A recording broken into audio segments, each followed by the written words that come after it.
Bonjour à tous et bienvenue sur Usitility. Aujourd'hui, nous allons voir comment jouer à Wrath of Celestial sur PC en utilisant le tout nouveau BlueStacks 5, qui est conçu pour une vitesse fulgurante et une action de haute intensité.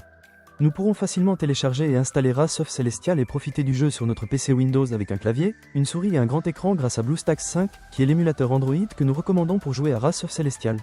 Alors sans plus attendre, passons à l'action. D'abord mes amis, la toute première action à effectuer est de lancer notre navigateur web préféré. Nous avons ici celui que nous utilisons le plus. Rendons-nous à l'URL cliquable que je mets en évidence avec du vert. Vous pouvez la voir sur mon écran. Vous n'avez pas besoin de taper quoi que ce soit, car vous avez un lien à cliquer dans la description sous la vidéo et dans le tout premier commentaire permanent. Après avoir cliqué sur le lien cliquable, nous arrivons à cet endroit sur le site web de BlueStacks, qui est bien entendu l'émulateur Android que nous allons utiliser pour lancer à Wrath of Celestial sur un PC. Comme vous pouvez le voir à l'écran, l'utilisation de l'émulateur présente un certain nombre d'atouts. Contrôle personnalisé, instances multiples, synchronisation de ces instances, macros, scripts, FPS plus élevés, et j'en passe. Il est temps de procéder au téléchargement de Wrath of Celestial en cliquant sur ce bouton jouer sur BlueStacks que j'ai surligné avec du vert. Nous faisons donc un clic de souris sur ce bouton de téléchargement. Sans surprise pour moi, le téléchargement débute et s'achève aussitôt et voilà, notre téléchargement est fini. C'est un fichier exécutable. Ce que nous allons faire est de démarrer l'installateur, aussi nous allons cliquer sur ce fichier à exécuter. Si nous avons un ordinateur fonctionnant sous Windows 10, il nous faudra accorder l'autorisation d'apporter des changements au système. Nous sommes d'accord donc nous donnons la permission. Je réduis mon navigateur pour bien mieux accéder à l'installateur. Ce logiciel d'install est très sommaire. Il ne comprend que deux options, installer et configurer le chemin. Je vais vous expliquer à quoi sert configurer le chemin. Il vous de faire un clic de souris dessus. Et en partant de là nous constatons que nous avons ici accès au chemin exact où cet émulateur pour Android sera installé. Si nous avons besoin de changer ce répertoire, nous devons double-cliquer sur ce bouton « Sélectionner le chemin ». Maintenant, nous choisissons un tout autre dossier et installons l'émulateur où nous le souhaitons. Je vais le laisser par défaut. Je peux donc cliquer gauche sur « Retour ». Par conséquent, je peux cliquer sur « Installer ». Ça y est, ça se lance. Cette install a commencé à ce stade, elle va effectuer le téléchargement de ces mégaoctets qui sont affichés à l'écran. Quand vous le téléchargez, il y aura plus ou moins de MOS. La vitesse de téléchargement sera plus ou moins prompte en fonction de votre internet et de la rapidité des serveurs de l'émulateur. Maintenant, cela va très vite.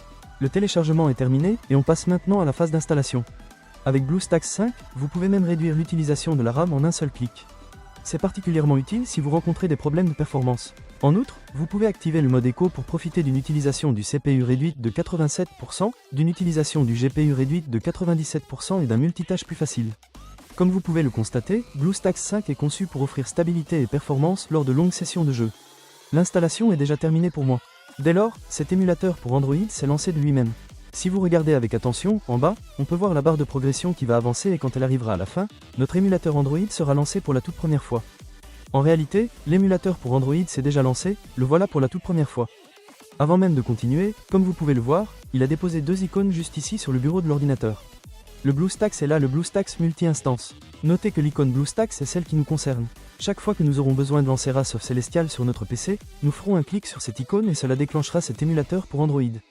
L'icône BlueStacks multi-instance vous permet de lancer plusieurs instances d'émulateurs. Et avec le nouveau gestionnaire multi-instance amélioré de BlueStacks 5 en mode écho, les joueurs peuvent exécuter plus d'instances de jeu plus rapidement et avec moins de lag. Sans plus tarder, passons à la phase suivante, qui se trouve être obligatoire, je veux parler de l'accès au Google Play. Pour cette étape, nous devons aller ici, System App, ensuite nous double-cliquons. De plus, nous devrons cliquer un ou deux fois sur Google Play, anciennement appelé Android Market. Comme vous pouvez le noter, le Google Play Store, anciennement appelé Android Market, s'est évidemment lancé. À présent, nous devrons nous connecter. À présent que nous sommes arrivés à cet endroit, nous sommes tenus de faire la prochaine étape qui sera exigée par Google. Aussi nous cliquons ou double-cliquons sur Connexion. À ce stade, il montre Check-in info. Il arrive quelquefois que ça reste figé sur cette étape et cela pour un plus ou moins long moment. Si vous êtes confronté à ce blocage, vous devriez essayer de vous identifier dans 2 ou 3 heures de cette façon, le problème sera vraisemblablement résolu. À ce stade, nous devons saisir notre adresse mail puis son mot de passe. Cette adresse email devra être un email Gmail et son mot de passe correspondant. À titre d'exemple, vous pouvez vous servir de exactement la même adresse électronique que celle dont vous vous servez habituellement pour vous connecter à votre compte YouTube. Par conséquent, je vais donc entrer mes emails et mots de passe et je reviendrai dès que je l'aurai fait. Et voilà, les informations ont été tapées.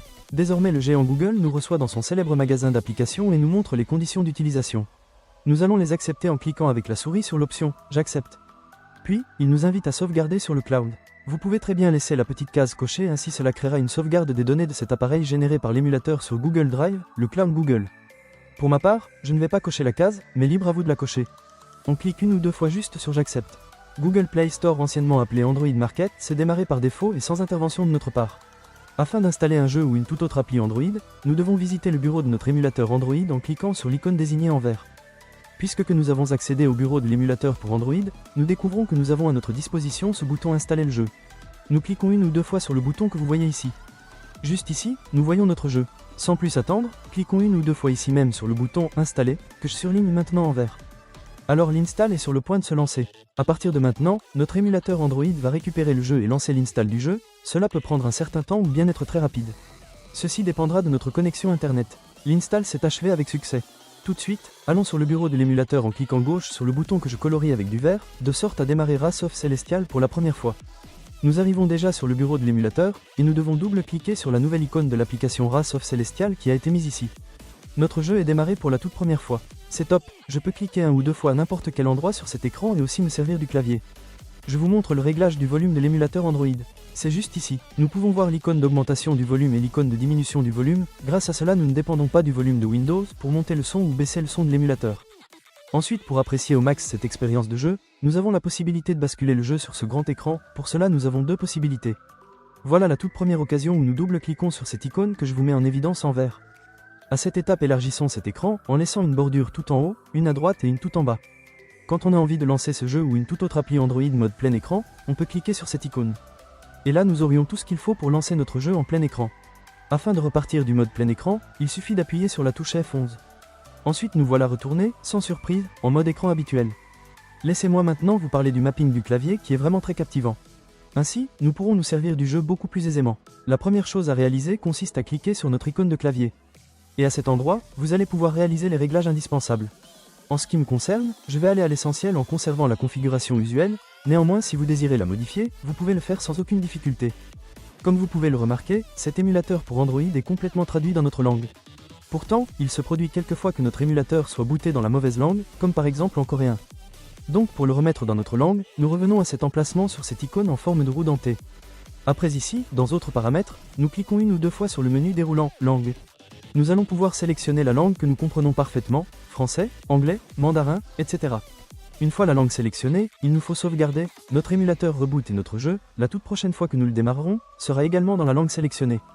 À présent, il existe un aspect supplémentaire que nous devons prendre en compte, il s'agit d'un email nous alertant qu'un nouvel appareil a été connecté à notre compte Google. Il nous demandera si nous sommes à l'origine de la connexion de l'appareil. Bien entendu, c'est le cas, nous n'avons pas lieu de nous inquiéter, car oui, l'émulateur pour Android émule un appareil Android. Et pour savoir quel type d'appareil a été EAccent aigu, revenons juste ici, à cette icône en forme de roue dentée et cliquons avec la souris dessus. Regardons à cet endroit à l'option « Modèle ». Nous venons de découvrir que cet émulateur pour Android simule un téléphone mobile Samsung.